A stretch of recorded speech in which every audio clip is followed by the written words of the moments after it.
Tapi kan kalau misalnya kita bicara soal sains ya Bebe, ada beberapa hal yang tidak bisa dibuktikan oleh sains pasti. Makanya ada yang namanya rahasia ilahi. Betul. Ketika ada yang itu nyebutnya mukjizat. Nah, ketika itu dibentrokkan gitu, sains mengatakan, oh nggak ada rahasia ilahi, memang nggak ada, Tuhan nggak kelihatan. Kita harus percaya yang mana? Percaya sains dong. Percaya sains? Iya. Sains tidak boleh membuktikan Tuhan itu ada atau tidak ada. Gitu ya?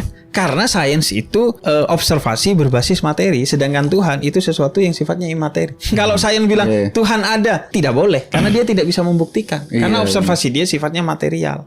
Sedangkan Tuhan itu zat yang sifatnya imateri. Jadi kalau sains bilang saya tidak menemukan Tuhan dengan sains, memang. Tapi sains juga nggak boleh bilang oh Tuhan nggak ada, karena itu bukan wilayah sains. Oke, gimana kalau misalnya tentang kiamat misalnya?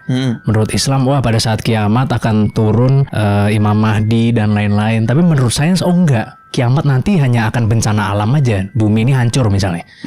Kita harus percaya yang mana nih? Pertama, kalau itu tidak berbenturan, maka kita nggak usah memilih kan. Maksudnya Quran juga bilang kiamat itu akan terjadi benturan-benturan seperti yang diklaim tadi sains misalnya. Tapi sebelumnya ada episode turunnya Dajjal, turunnya Nabi Isa, turunnya Imam Mahdi, memerangi Dajjal, memerangi Ya'juj dan Ma'juj dan lain sebagainya. Jadi kalau tidak berbenturan, kenapa harus memilih?